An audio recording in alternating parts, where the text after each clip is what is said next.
There we go. All right, go ahead. Go ahead, Paul. Hey everybody, welcome into our show. I am Jack's Hawkeye, and we got Dean here and Jason, and it's definitely good to be back with everybody here. And we have a lot to talk about. We have football to talk about. But before we can get to that, I did want to go ahead and address real quick the sales posts for the tickets that are going on our Facebook page. Um, Look, we're doing amazing things with the Iowa Hawkeye Sports Facebook page. We're well over 3,400 members at this point, but we are severely outnumbered. It's about 1,000 to 1, and we are doing the best we can to keep these things off the page and definitely keep it Hawkeye Sports related. Uh, and this isn't a warning or anything, but we will continue to remove those posts. So we encourage everyone to participate. We hope you enjoy our talk here today and what we're going to do throughout the season. But we will continue to remove sales posts and things that aren't Hawkeye related. Thank you. Okay. Well, as he said, he's Jack's Hawkeye. I'm Dean.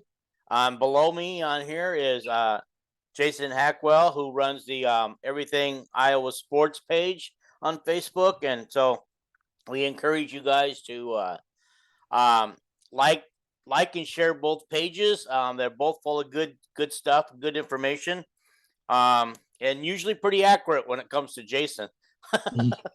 But I'm sorry, I got sidetracked. Why, thank you.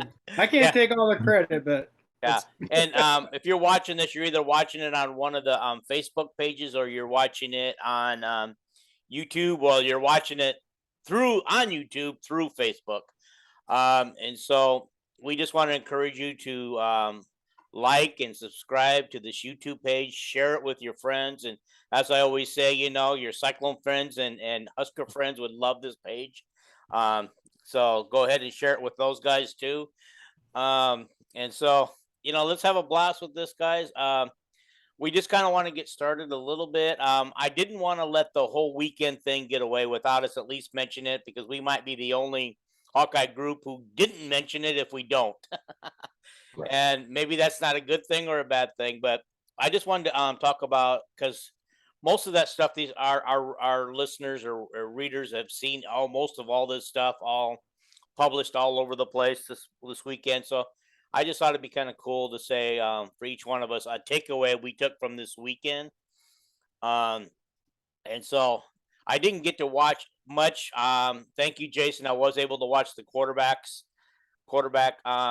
little thing there, but I didn't get to see much else.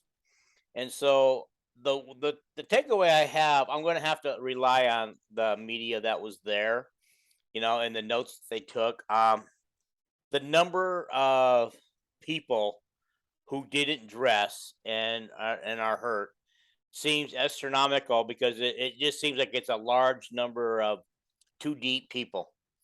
And so I don't know if these guys are going to actually be ready, because you know how Kirk Ferentz, except for the two that he's announced that are out for the season, usually downplays injuries and he doesn't give you any inside information on whether these guys will be back. And, we got, 3 weeks or 2 weeks? 3 weeks till 3 weeks. 3 weeks until our first 3 weeks until our first game. I was just checking the calendar there. Yeah, less than 3 weeks. Yeah, so are these guys going to able to come back and participate enough to get on the field for that first game, or are we going to be one of these things where we might see them the third or the fourth game of the season, especially the fourth, where Kirk might hold these guys out until Big Ten rolls around? And so my takeaway is I'm concerned about the injury front right now, because it seems like there's just too many for this time of year. Okay, either one of you guys can take off on your takeaway. Go ahead, Paul. Well, I'm going to say, as always, the defense is ahead of the offense. It's always that way. We tend to have a better defense than we do offense anyway. So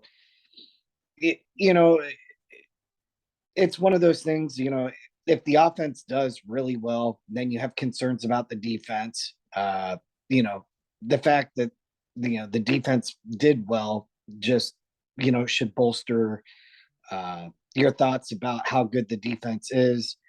And as far as that goes, when we talked, the last couple of weeks, we talked about the offense, and players that we thought could surprise or whatever. My guy Patterson sounds like he had a pretty good day there. I've heard some other members of the media kind of singing his praises a little bit as far as his performance. So I feel good about that. I'm quite certain that he's going to do well. The young guys, that's the great thing about these open practices is you get to see some guys who, you didn't get to see last year. Maybe they're true freshmen or redshirt freshmen that that didn't get to play. In this case, Graves and X, it sounds like they are going to be the next. They're going to be the next superstars of the defense, and I'm excited to see where that goes. And so that's kind of my takeaway from the weekend. Okay. My takeaway is the quarterbacks. I was pleasantly surprised by Petrus and actually the offensive line. And I noticed that if you watch the Petrus snaps I sent you, he was in shock most of the time. You see that? They actually spread it out with they had Williams LaShawn beside him. That was interesting. He was pretty accurate. The offensive line blocked well. The only thing that I have is Petrus still threw a couple wide open receivers that he threw it over their heads or whatever. Right. So, obviously that's still there. But that's just like he said, it's mechanics. It's in his brain. He's starting to realize it. So that kind of tells you what they're doing with the quarterbacks is how they're starting to realize their faults. You guys remember back when Nate Stanley went pro? He was shocked by how much he learned from Tony Rasiopi from being a quarterback. Because he would tell Nate what he was doing wrong. And no one could tell Nate what he was doing wrong. And that's the same way up until this year with the quarterbacks. I believe they're being taught now. They're spending a lot of time with Tony, obviously, Rasiopi, and Padilla has his own guy that he's been working with since he was in 8th grade. But with Padilla, he still has that inaccuracy stuff as well. He threw one into God's country. So as excited as I am, I don't know if you guys saw that one where Padilla he just threw it, way out of bounds even. So both quarterbacks had some accuracy issues. Petrus he looked great though in control. The offensive line looked better against our defensive line. We have the best defensive backs, I think. So, maybe that could be part of it. I always talk about how when I was offensive line goes up against other teams, they're going to be like, well, heck, this isn't our defensive line. This defensive line is a lot easier than ours. And that's probably the same way as far as Iowa's passing game and stuff like this when they go live is our defensive backs are so good and they know what plays, right? They go against these plays. So that's a big part. One concern I had was Gavin. Like you said, how they downplay injuries. Gavin not being there, and KJ. Because KJ's is an abdominal issue he's had since the bowl game, right? Right. So that scares me because you really don't know, obviously. He says KJ might be able to go next week, is what he said. Yeah, he was hoping to get him in practice this week. Yeah. So, but obviously there's some lingering issues because I've heard that a few times about KJ, and he still hasn't practiced. But those are the only two injuries that really scare me. Besides, because of the wide receivers I think it's going to give more kids opportunities like Wetjen and stuff. I think the injuries and the receivers is going to hurt as far as experience. But I think that wide receiver room is talented. I really do.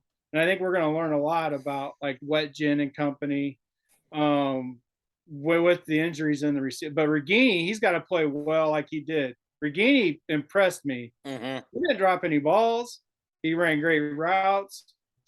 So, and Bruce, obviously. I was really excited to hear, though, about Cooper DeJean being in the return game. I was excited about that. I've been wanting to see that.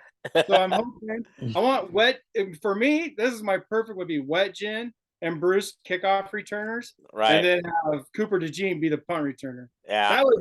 That's like my fandom. That's what I would like to see. Yeah, that is exciting. And but one of the things along the injury line that concerned me was Mason Richmond's injury, because Jack Plum, who's not had he's had an up and down career at Iowa, got really worked over by Van Ness, according to Chad Lysical, who watched it on the line. So we need Mason Richmond back in that lineup.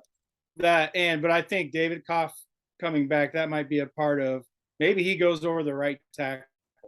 Right. And I know that they say that David Koff has some health issues, quote unquote. Yeah. So when he gets back, but obviously he was there on the sidelines. Yeah, he'll be back. I couldn't tell if I didn't know which one was him. So one of them was in street clothes, the others were in the uniform. So he might have been the street clothes guy. Yeah, he was. He'll be back. The other thing we need to make sure and mention, because this was a concern coming out of spring. Apparently, the kickers had a great day Saturday. Oh yeah, good call, Paul. 15 of 15. The kickers don't want to give it up. Right. And they each hit one from 53 yards. Yeah. One of them, Stevens, was 8 for 8, I think. Yeah. And the other one was 7 for 7. So I mean, it's like that's a good problem to have, guys. Yeah, absolutely. The only bad part is maybe now we go conservative again in the red zone, so we can kick the field goal. You're right. Because we have good kickers, Right. Friends likes to do that. Okay. That might be the only downfall. But my other issue that I do have is they're supposed to be dumbing down the offense, right? Mm-hmm. But Joey the Boss, he didn't look very good. He looked lost a lot. Like he didn't look like he was in control. He kind of reminded me of Deuce last year. Right. But a little bit more. He was a little bit more in control. He could actually do stuff, but he still looked a little confused at times. Yeah. So I don't know if he's just maybe struggling to pick up the new way, after they did it last year. Right. I mean, he may have learned one way and now he's got to come back and learn the other. Learn another way. But I noticed that Carson May wasn't out there throwing. Is it because he's going to be fourth stringer or redshirted? Yeah. And plus he just got there. Like he's not going to have any offense down there. They'll be running. If you did you guys watch the Kentucky spring game with Hogan? No, I didn't. It would have been similar to that. A lot of handoffs and stuff like that. It would have been just a simple part of the offense. If May was out there, it wouldn't have done any good for anybody to have May because he wouldn't know a few things. Well, speaking of Hogan, how did he do?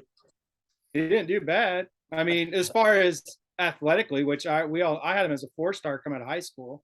The only part with Hogan is his mind as far as learning. Like he's got Tim Tebow brain as far as playing quarterback, if you know what that means. I love Tebow, but in the past, he doesn't anticipate. He doesn't, Tebow struggles with knowing what to do, but he can run and he could throw when the receiver is open, right? Right. Yeah, but, we've all seen that. Hogan's the same way. He's got the skills. The question is, like Iowa's offense, it was too much for him. Like he was confused. I think it's too much. We've lost a lot of good quarterbacks. It may be too much for a lot of quarterbacks coming in. Can I make a point for Labus a little bit too? Sure. I know a lot of times in these scrimmages, you don't always get ones versus ones, twos versus twos. Oh no, there was a mixture. Yeah, and so you've got Labus going up against a top 5 defense in the country at times, and I'm not even talking just the first string guys. A lot of our twos on defense would be starters at a lot of places this year. Right. I know X got a pick on Labus, and he's a guy who he's going to be used, but he's a day one starter at 11 of the other Big Ten schools. Right. He may not walk into Ohio State and start, unquestioned, or he may not walk into Michigan or Penn State and start unquestioned. But pretty much anywhere else in the Big Ten, he's a day one, put it in Penn starter with, and Iowa's got some good players on that side of the ball. So all I'm saying is that when Labus is in there with the second or third team offense, he's not going against a whole lot of B and C talent on the other side of the ball. Right. Well, no, right. And that's what my point was, how he was running the offense. Like different things, not really like what he's going up against, but how he comes up to the line of scrimmage and how he handles everything. Right. Is he doing everything? Not like his pass, where X intercepted it. I'm just saying lining up, getting everybody in position, and like looking like he knows, what he's doing, stuff like that. You can really tell a lot about a quarterback before, in pre-snap. And that's kind of what I was saying. He just looked a little, you know what I mean? So, did he also pretty much not spend the bulk of like last calendar year as the scout team quarterback? Yeah, he did. Yeah, I mean, so he he's made our not, defense look silly. Yeah, but he's not even, he hasn't been running Iowa's offense. Oh, you're right. He's been on campus for a year, but every week he's simulating somebody else. Yeah, you're right. You're right. And so, maybe they need to, as a staff, maybe they need to start thinking about using other guys to simulate, to be scout team players, that kind of thing, so that, a guy like Joey Labus, is working on the Iowa offense, not trying to simulate the Indiana offense. That's just a take of mine. I noticed that according to Kirk there and Brian at different times have said that they're fast tracking him. So I think they don't want a situation to come up where they had last year, where there's possibility that number 1 and 2 quarterbacks couldn't play, and that kind of probably led a little bit to Deuce Hogan leaving, because he was taking number 1 snaps in the game. Was it the bowl game or Michigan game? I don't remember. Oh no, Nebraska game. I'm sorry. Mm-hmm. Number 1 snaps, because they didn't think the other 2 were going to be ready to go because they were ill. Yeah.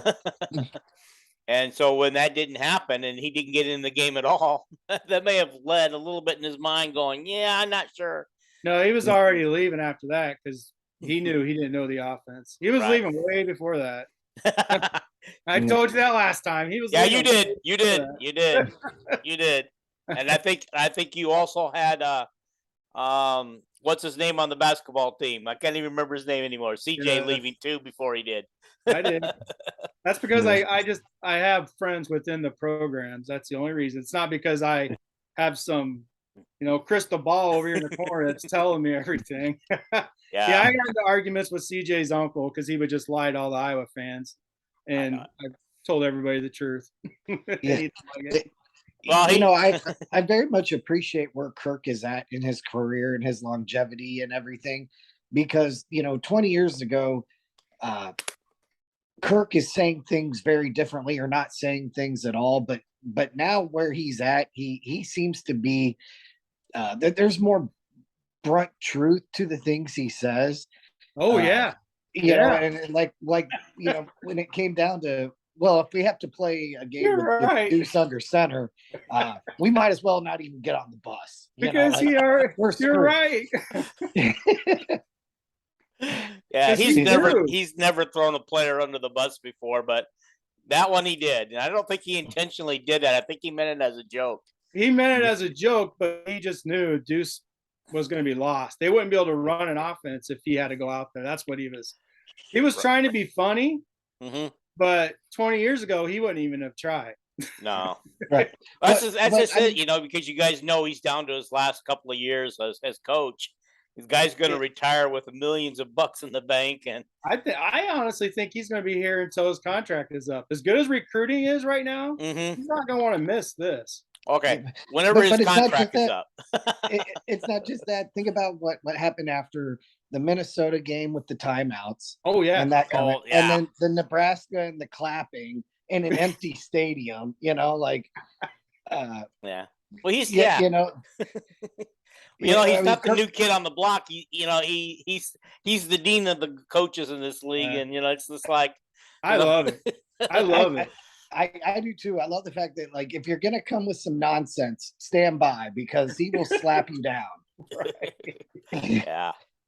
Oh yeah. Or like last year about the fake injuries was at Penn State when he Right. said, "Yeah, our fans aren't stupid. They know what's going on up there. They smell a rat. Yeah, they smell a rat. Yeah. Okay. Yeah, that's something like that. Okay. Hey guys, that was a pretty good discussion on the weekend. We wanted to have this thing devoted to defense, and I'm not sure how much we can talk about the defense today because of how good it really is going to be. But I want to turn that over to you guys right now to get discussing. And we'll talk about what our 2022 defense is going to look like. You want to go first, Paul? Okay, yeah. What do you say about this side of the football that hasn't been said?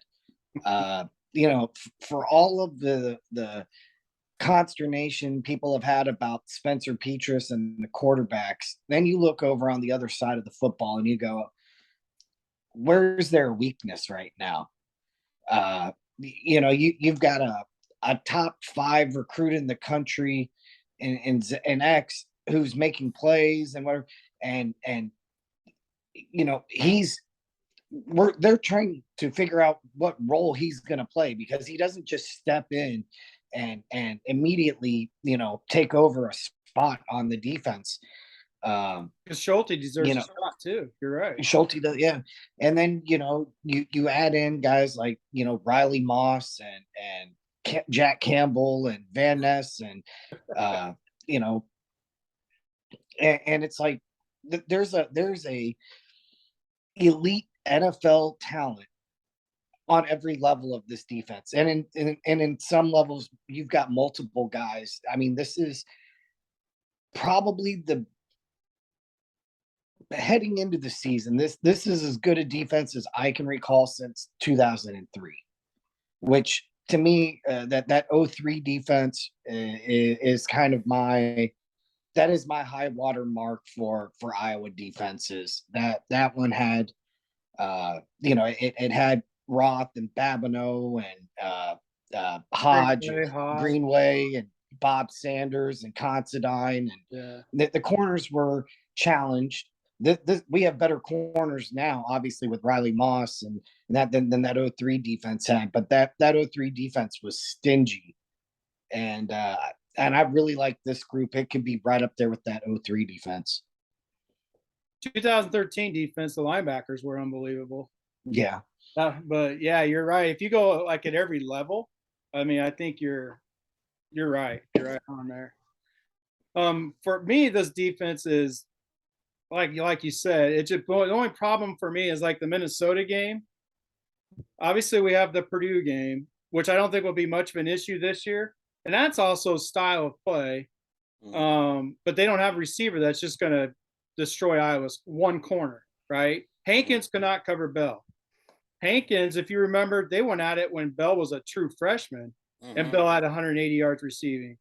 Even though Iowa won that game, they pretty much controlled the whole game. But Hankins still got his butt whipped by Bell, like every year. Hankins is probably glad he doesn't have to see Bell anyway.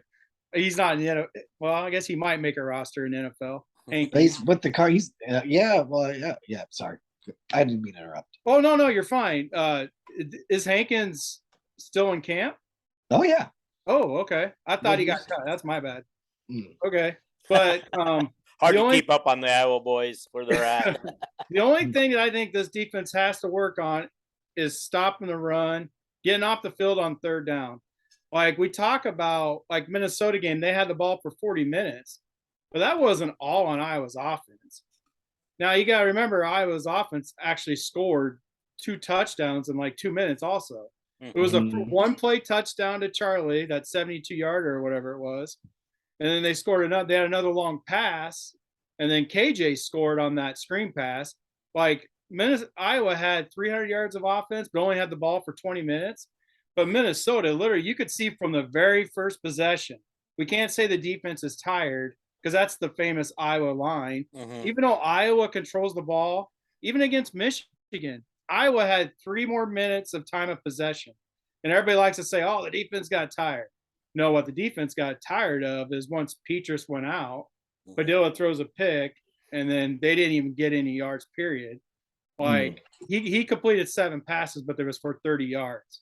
Like it wasn't much. So for me, the defense has to work on getting off the field on 3rd down. I don't know if you guys can read that because it's my handwriting, but the wife didn't write that. I did this time. Yeah, I could read it. Get off the field on 3rd down. That's that's to me, that's their only issue is Mhm. against big like Wisconsin, same thing. They're gonna run the ball like Mhm. almost every down. They're gonna just keep pounding at you. They don't care. They get 3 yards, 3 yards, and then get like 3.5 yards or whatever, 4 yards. Yeah. Well, It, here's my deal on last year them not getting off. It's because our defensive line wasn't as strong as it's going to be this year. And so the runners were able to get through that first level, and we were stronger with linebacker and cornerbacks and DBs and stuff like that. But by the time they got through that first level, they'd already gained enough yards to keep the ball moving. yeah, that was the Minnesota game. I mean, they didn't get the running backs just kept getting 4, 3, 4. Yeah. Like it was. They just kept getting enough. It's Yeah. just like nothing like broke out for like 50-yard touchdown runs or I anything. mean, and they're patient.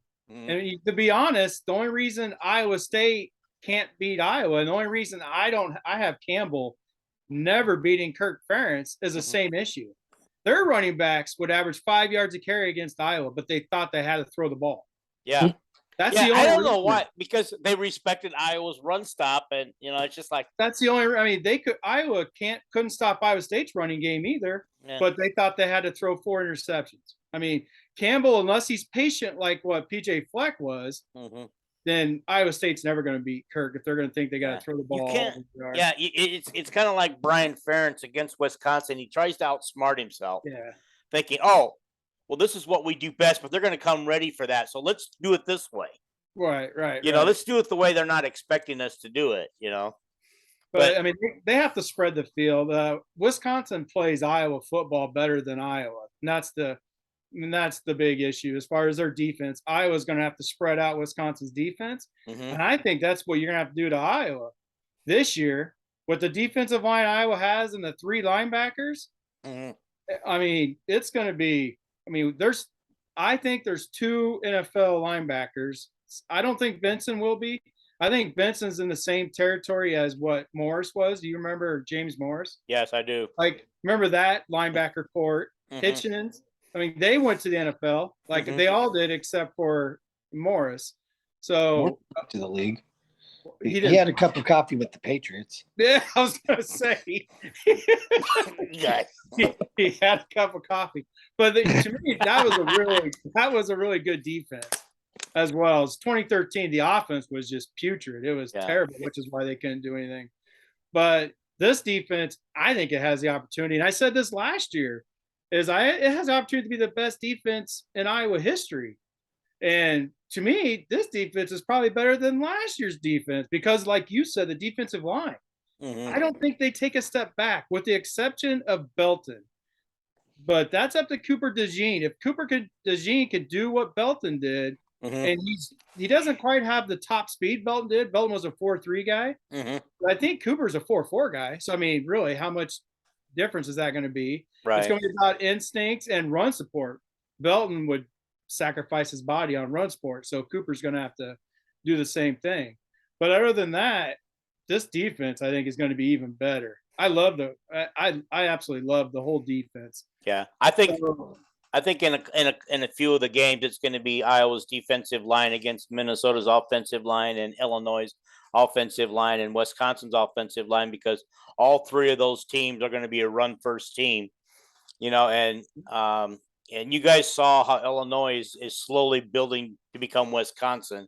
I predicted that, and when I seen them play for the first time on TV, The first thing BB must have did when he walked into Illinois was get all those guys in the weight room and just fed them extra food, because all of a sudden they had 300-pound offensive linemen that they've never had before. Right. Can I make a point real quick about too? Because we were talking about Iowa State and Minnesota, and if they would have just continued to run the football. Yeah. But I think you're doing a disservice here to Phil Parker, because he may be the best assistant coach in the country. He's definitely up there with the best defensive coordinators in the country. And if a team is running the football against us, there's few coaches in around the country that make subtle adjustments the way he does. And so what you see is, I still think in a lot of ways, we're running the same coverages, but we do mix up the looks. Mhm. And we do things along the defensive line that changes up blocking schemes and counts and things like that. So we're not doing wholesale changes throughout a game and going from playing a cover 4 to to all out blitzing, things like that, but it's these subtle changes, and he makes these calls at just the right time. And a lot of times, we seem fairly content to let you move the ball between the 20s. If you want to run for 5 yards here, 4 yards there, throw the 6-yard pass, we're going to kind of give that up until you get in the red zone, and then things get tighter, and Phil actually does start to do some things that are less risky at that point, because we don't have to worry about getting beat over the top as much. And so I think that's what you saw, or what you see when you see Iowa State, you see Minnesota, and you say, well, why are they just giving up on the run that's working so well to throw the ball? Well, I think some of the adjustments Phil Parker makes, we're playing 4D chess at times. So Right. But that's just my issue with all of this was just how everybody talks about the time of possession. Because in that game, Minnesota had it for 40 minutes and they blame the offense. I mean, it's not, if Iowa can control the ball, on third down, that's a big issue. I agree. But when Iowa doesn't get off the field on third down as well, it kind of contributes to the same thing. Like Kentucky. Iowa had the ball for 20 minutes against Kentucky, and they had 400 yards of offense. But Kentucky just kept, like you said, the difference between Kentucky is they were actually scoring in the red zone. Mhm. But Iowa could not defend them between the 20s. I mean, they picked up a 3rd and 26. That Wandale Robinson, and they got another Robinson. I don't want to play Kentucky in the bowl game. So Kentucky has another Robinson that transferred in. Yeah. That he looked just as good in the spring game. Yeah. So, but anyway, no, this defense, in my opinion, is just going to be so. Now, the question is, will X take over Schulte's spot? Schulte is the starter right now, but I mean, like you said about the competition level, X intercepted LaBosse, but X wasn't on the field against Spencer, so Schulte was. But X played really well. I mean, he probably played a little bit better than Schulte yesterday. So, but I don't know what they're going to do, because X is just coming in. He has a lot to learn. So, and Schulte's been there, been through it. He's showed when there was injuries to Jack Horner, he came in and he played well, right? So he's already shown his. X has to prove it, even though I guarantee those coaches watch X on the practice field and go, good Lord, like, what are we going to do? Yeah. We have never had this issue where we have a guy who can play, who can start, and then we have a guy who's a true freshman, just, athletically is just killing it. They're going to have a hard time keeping X off the field. They're going to find ways, but according to Chad Leisicle's interview, they're only exclusively practicing at safety, which I thought they were trying to get him to learn all the positions. So I have he's got to learn one first. He's got to learn one of them first. He's got to have that. True. Now. So I guess have- safety first. Yeah. So I have two questions that I'm hoping maybe you can answer, Jason. Question number one.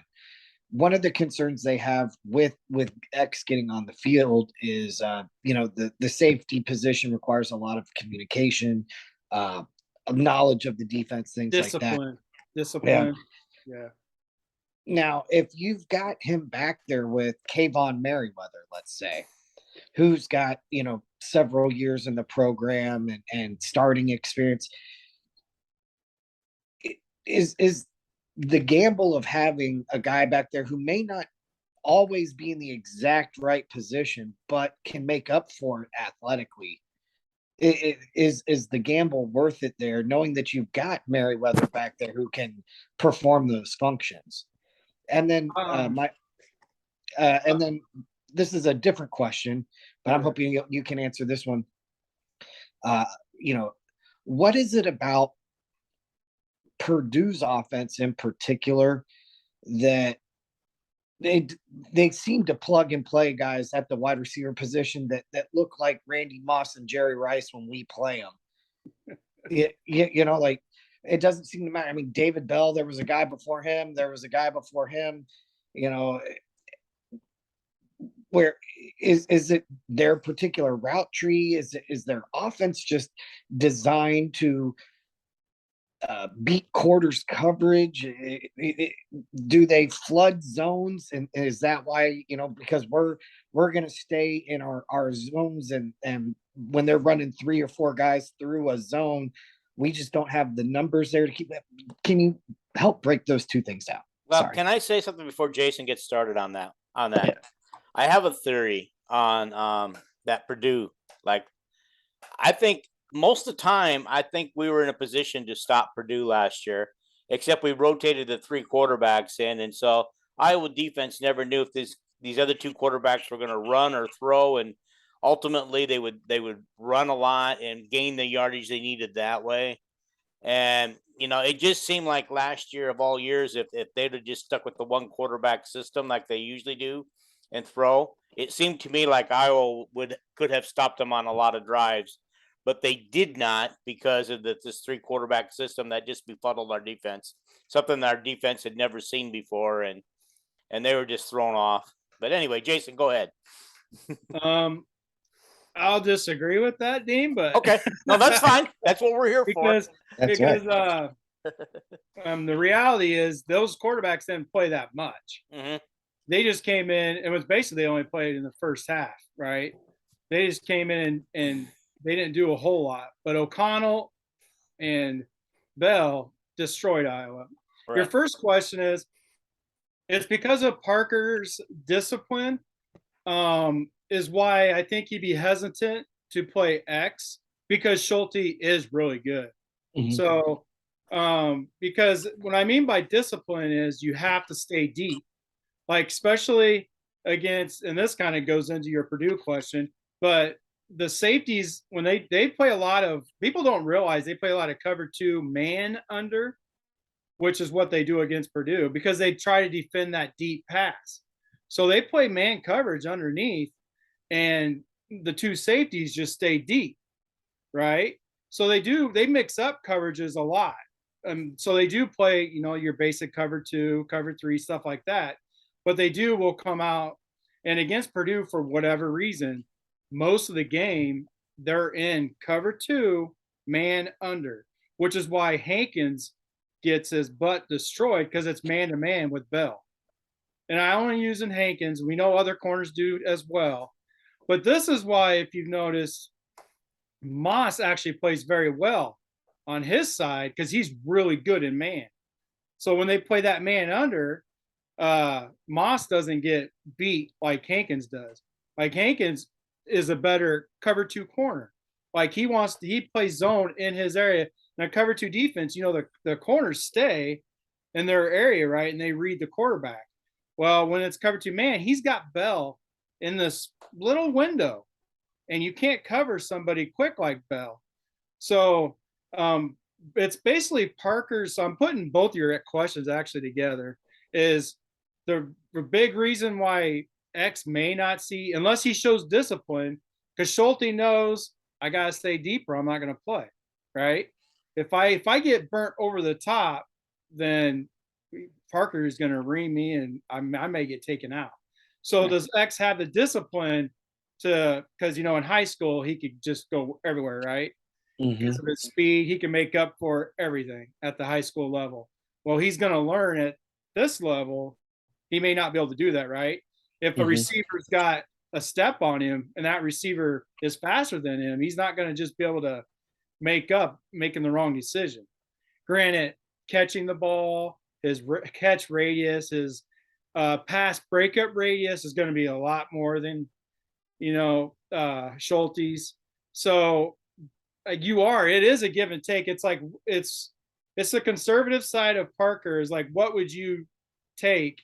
Do you want a disciplined guy who knows exactly what he needs to do, or you want a guy who might make a mistake but could easily make up for that with a pick, some crazy catch, or so that's Parker's style, is the conservative nature of it. This isn't an unprecedented thing either. I mean, we've seen this with like AJ Epinesa. No, right. When he came, it was obvious that from a pass rushing perspective and things like that, he belonged out there day one. But I'm glad you said pass. Yeah, because in the running game he was not very good. Right. Which is why he couldn't be out there every down. Right.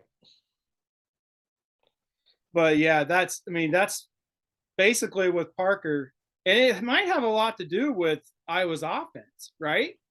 It might have a lot to do with you just can't make a mistake. Remember, was it? It was 2019. Yeah, it was 2019 against Iowa State. We had all those rain delays.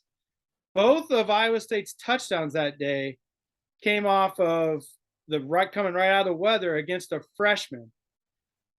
Both touchdowns. One was a freshman safety and one was a freshman corner. One was on the halfback pass, and the other one was on a post route that I think it was Jack Horner, if I remember right. He was the freshman safety back there, but he didn't play deep, and he got beat on the post route the very first play come out of that second rain delay. So Iowa basically dominated that whole game if you take out those two plays. So that's part of probably what scares Parker is you can't get beat deep, and especially if Iowa's offense isn't going to score, right? You got to play. You got to just play to not let the other team score. And that might have been a big part of it. That might be a big part of, like, Epinesa played a lot his freshman year. Didn't he have like 5 sacks or something his freshman year? Yeah. He still played a lot, but it was always on passing downs, right? Right. And because that's what he could do, but he really struggled in the running game, which that comes full circle in his junior year against Nebraska. He was shutting down the run. He was shutting down the pass, right? So it's up to, I think, because of the position X plays, it's going to be if Parker, I still think he's going to play. I think they're going to be like, they're going to send him out there. They're going to let him learn, on the fly. Maybe not, but in certain situations, they probably won't, because they're going to need somebody. I'm not going to say X is going to make a mistake. He is a freshman, right? He's got to get used to seeing things differently. He's got to get used to coming from high school to Division I football in the Big Ten, that he can't just run all over the place and make a play. He has his position to play. So that's all up to the discipline on him. So maybe he sees a lot of playing time those first 4 games to kind of get acclimated. Hopefully we're blowing those teams out. Right. I mean, I really do. I think they're going to probably play both of them. And maybe against a team like Purdue, maybe X does get out there if Parker changes some things up. This year, I don't think he's going to have to. I don't see a receiver on Purdue's team that could beat Iowa man-to-man. I honestly think this is going to go to, like in 2019, I had Iowa winning that game, 90% or so, maybe it was 80, because I didn't know about true freshman David Bell could do what he did. But this one is going to be similar to that game as far as Iowa, they're going to score. What I mean by controlling a game is in the fourth quarter, Purdue won't have a chance to take the lead with the ball, right? Everybody wants to talk about that Purdue in 2019. Well, they only lost by 1 score. Well, Purdue scored with 30 seconds to go in the game to cut it to 5 or something.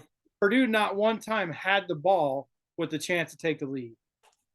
I know That's this is how a I little. look at games. I know this is a little out of Kirk's character, at least publicly, but something tells me the practices going into the Purdue game this year are going to be a little extra physical, a little extra spirited. I'm hoping I do believe spirited. Iowa. I think the coaching staff. I think they. If there's a Ohio State woodshed game set to happen this year, look to that Purdue game. I think the coaches have. I think they want to make a statement. Right. I'm just going to leave it at that. Oh well, if there's going to be a woodshed game this year, I want it to be Michigan Right. because they kind of woodshedded us.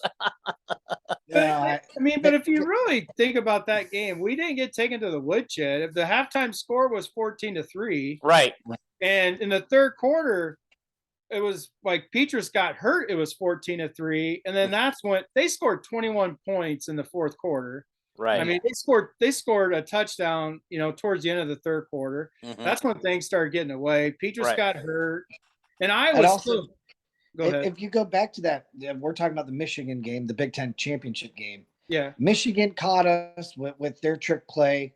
We tried to throw to the fullback with our trick play. Yeah. That was the difference in the first half was, and then we missed the field goal on top of missing the trick play. Yeah. Like those were just two. Wait a minute. Well, if I remember right, both of Michigan's 2 scores in the first half were off of trick plays. Yes, absolutely. And it was kind of a shame because again, because that first drive, Petrus had it working. He moved us right. Yeah. And and we go, and it was open. The play was there. Gavin threw a nice pass, but to me, I don't know how often they practiced it because the fullback. The only reason it didn't work is the fullback turned around. Yeah. Catch the ball like this over the shoulder. I'm like, I know you're a fullback, but you got to know that because he's got good hands. Keep running to the ball. It was actually a perfect pass, but he turns around and I don't know what the heck he was thinking. And kind of lost it or whatever. But I mean, long story short, I see it the same way you guys do. It wasn't, the score wasn't as indicative of the game was closer, especially 3/4 of the game. It got away from him in the fourth quarter, but I mean, if a couple of things go a little bit differently earlier in that game, who knows how it could have wound up. But that's true. Once we got behind, and then Michigan's, Hutchinson and their other defensive end, they were able to just kind of tee off on Padilla. Yeah. Okay, I want to stop you right there. Speaking of defensive ends, do you guys have any concerns about our defensive ends this year, considering that both of our 2 deep right defensive ends did not dress or play Saturday? No concerns whatsoever. No, none. Okay. No, I don't. Like, I'm not a big. Wagner's got a lot to do anyway. Mm-hmm. Like, I was shocked to see he was the starter, but no, I don't see anything issues out there. I think there's so many. There's just so many players that they can move around. Right. And it has to be outside, inside. So this defensive line it's older. I mean, it's more mature. We got Graves. So, I mean, and apparently Graves has been a beast. And then I've been hearing Graves is destroying like everybody. And then Kirk comes out and said, we'd be stupid to redshirt him. So I'm thinking what I'm hearing about Graves is true. Right? It sounds like he's going to see some playing time this year. The description that I've heard about Aaron Graves is he is a combination of Matt Roth, Jared DeVries, and Mitch King. If you put them in a bottle and shook it up, That'd be a get- great combination to be because all and I'm those like- guys were fun to watch. Right. I'm thinking, okay, so you're telling me he's a combination of like the 3 best defensive linemen Iowa's had in the last 30 years. Yeah, especially if he has Matt Ross mind. Matt Right. Ross was a crazy SOB, man. I'll tell you, some of those early Kirk teams had some great defensive guys and some really animated with some personality on the field. And, Oh yeah. and then later Matt Ross on, was those guys wonderful. didn't have personality anymore. But Kirk said something about his team this year. He said he got some personality this year on that team.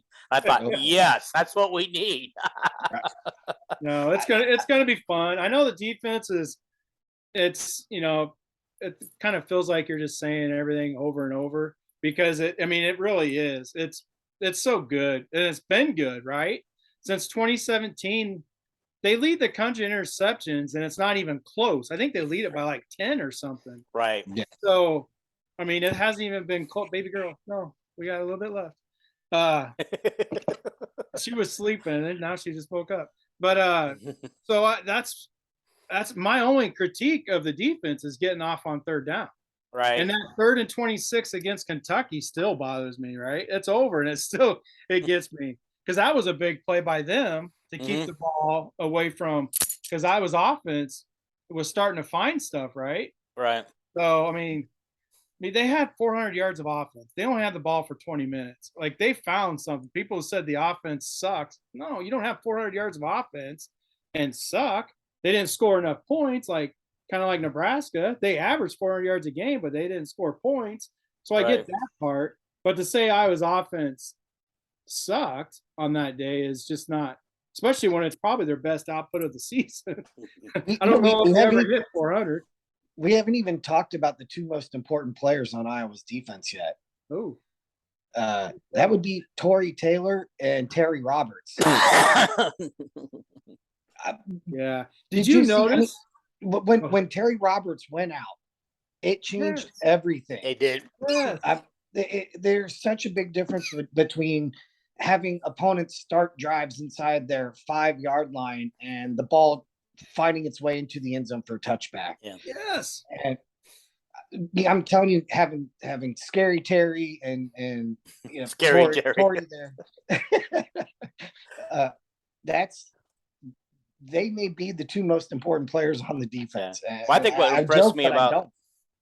impressed me about Terry Roberts last year is he was a second stringer who was forced to go in because I think Matt Hankins got hurt, and he went in and there was no let off on his part, no let off, no drop off, no nothing. He went in there and commanded that position like he owned it, and I just love his comment about Purdue this year that he can't wait to get to Purdue and rip some heads off.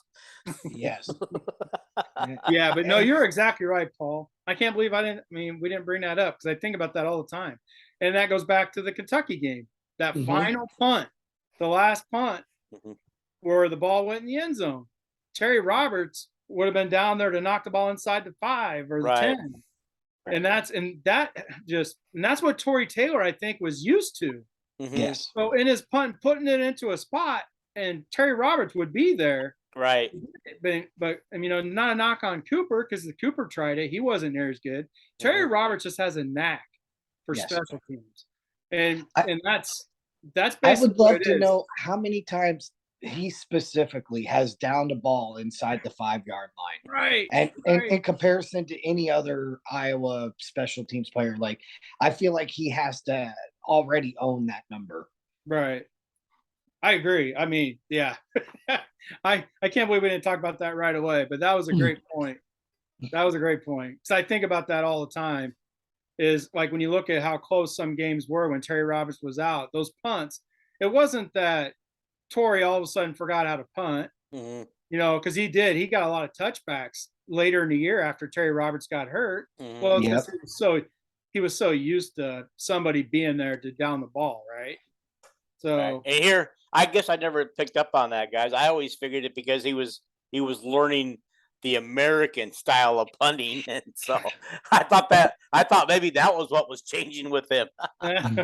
No, he's still. I mean, he was still putting it in the spots. Mhm. You know, more often than not, obviously it's not always perfect, but more often than not, he gave the Hawks a chance to down the ball, and they were Yeah. never there. Right. Or they were there, but they couldn't find the ball, or they couldn't, get to the ball before it got in the end zone. Right. One step off, Yeah, one step off. Where Terry, he knew, like, he just has a sense for it. I don't know if he watches the ball. I don't know. He just has instinct for that position. He could play pro ball for that position. Right. Yeah. Yeah. And so I'm excited about that. If we're pinning teams back against their goal line or inside their own 5-yard line with this defense, when people say, well, it's not sustainable, the turnovers and the scoring on defense, it's not happening by accident. It's happening by design. And we lost some of that. We lost a lot of that when Terry got hurt last year. Right. And then, we should mention Jamari Harris in the sense that, when Hankins did go down and then Terry went down, and then we had, Harris in there against Michigan as a true freshman. But I thought he came along as the season, toward the end of the year. So I'm excited to see his growth. Yeah. Joe Evans coming back is a big deal as well. So that's a big reason why I'm not really concerned about Wagner sitting out and stuff, because they're going to move. They'll move Van Ness, Well, wherever outside. Graves will come in and take the inside spot. yeah. They're going to move people around. Well, Evans sat out Saturday also as well. Oh, right. But he's going to play. Okay. I don't know. I think Evans is I a hope all senior. that's just precautionary. I hope it's just all It precautionary. was for Evans. I know for a fact it was, but for Wagner, I really don't know. I can't comment on Wagner. Mhm. Well, from what Kirk said, everybody that didn't participate in the practice except for Deontay Vines probably could have gone if it was an actual Oh, Saturday game. okay. Oh, okay.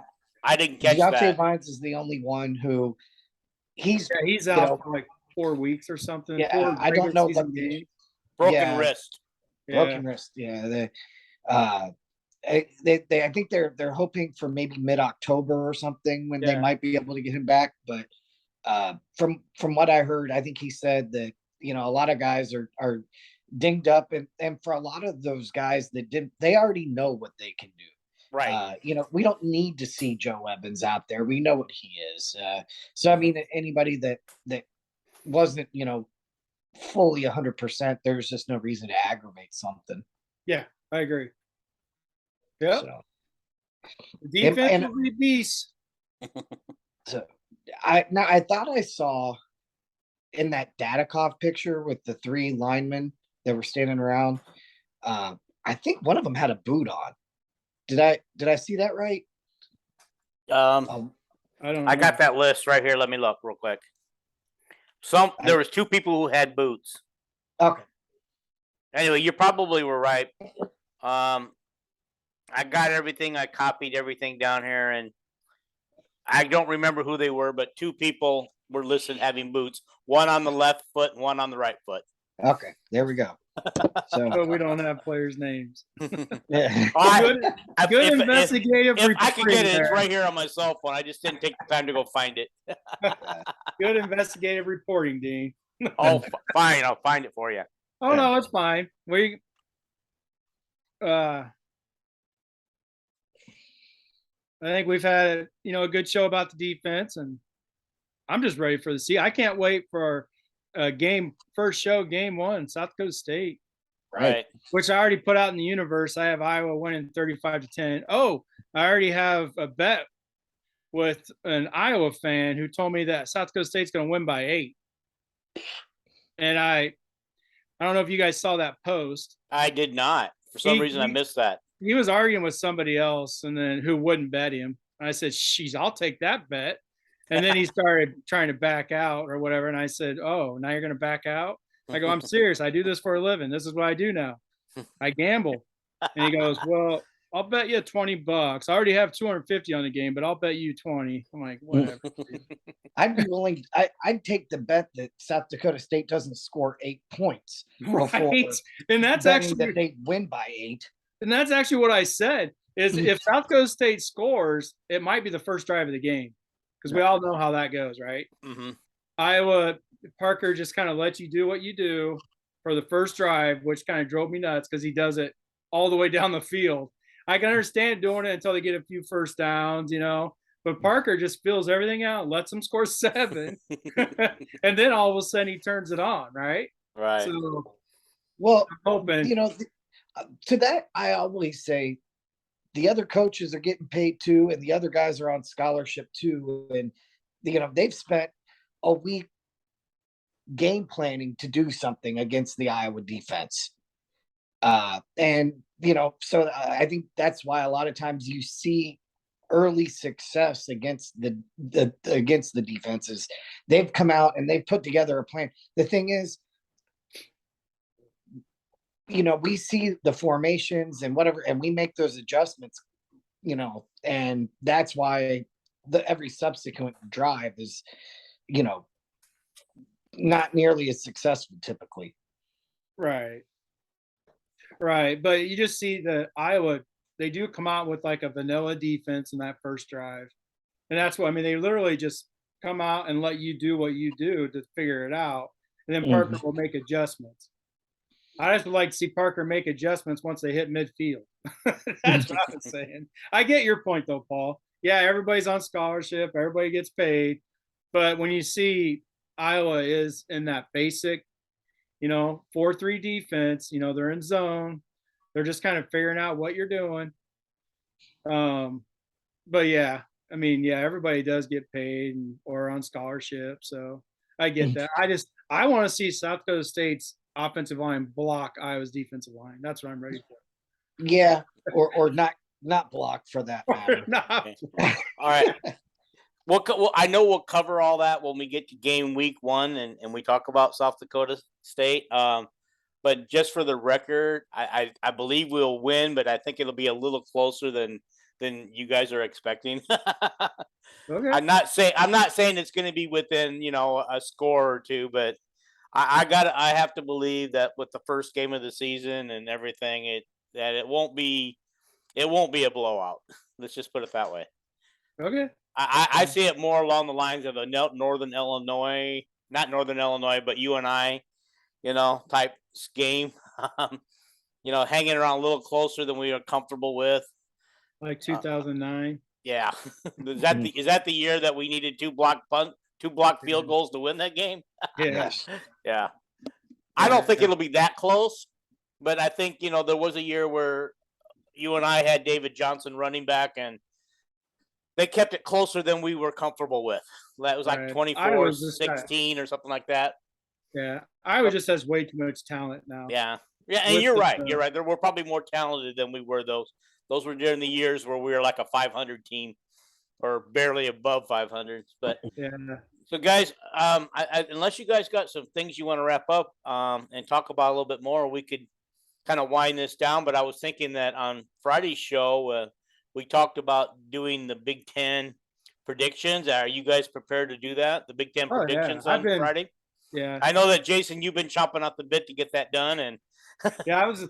That's why I asked you guys, because I was going to do my own video if you guys didn't want to do it. But yeah, let's do it. No, I'm ready. I've already have my ideas down, and I'm excited to do that show on Friday. It should be a good one. Okay. Yeah, I'm good. And I'm with Paul. I mean, we can try to do the national scene, but at the same time, I'm not as well versed as everybody. I mean, I know who some of the top teams are in the country, right. But you just say, hey, Alabama's number 1 and Ohio State's number 2 because of this. I couldn't do that. I mean, that's fine. I'll do that show myself. Okay. I'll do the Big Ten with you guys. Okay. Yeah, and once you get past that top 3-4 teams that are going to be pretty good, you could throw the other 21 teams in the top 25, and shake it up, and you probably wouldn't be terribly wrong no matter what came out. Apparently, that's what the voters do. It's on the record. They decide who the top 4 teams are, and okay, let's look at the records and decide who's 5 through 20. Yeah, I don't know. I'm hoping that there's a little bit of a chip on the shoulder of these guys, coming off a Big Ten West championship, uh, and unranked to start the year, with a pretty elite level defense. I don't know. Yeah, I know it's not where you start, it's where you finish, but man, Right. it's Yeah. it's just tough think- to climb up to the top when you're coming from nowhere. Yeah. So Here's what bothers me. I mean, the disrespect on not starting in the top 25, which I don't really care. The rankings mean absolutely nothing to me until we get to the playoff rankings. And so, but here's what the disrespect. I mean, we had a 10-win season last year.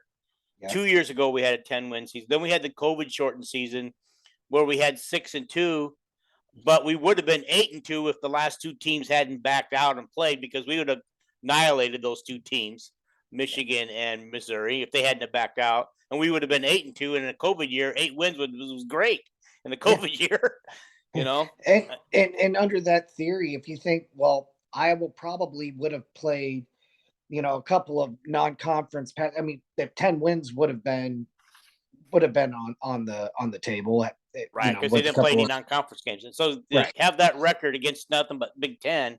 That's pretty amazing. Yeah, we did pretty well, Yep. So, guys, should we get out of here and reconvene on Friday morning? Let's I like sign the off sound of and that. get ready for Friday. It's coming Woohoo! close. Jason's been waiting for this one, guys. So Oh, yeah. he's excited. We can't wait to see what he's put together. I'm ready. All right, guys, gonna get out of here and see. See you guys. Bye. yeah. Bye, Terry. Bye, Terry.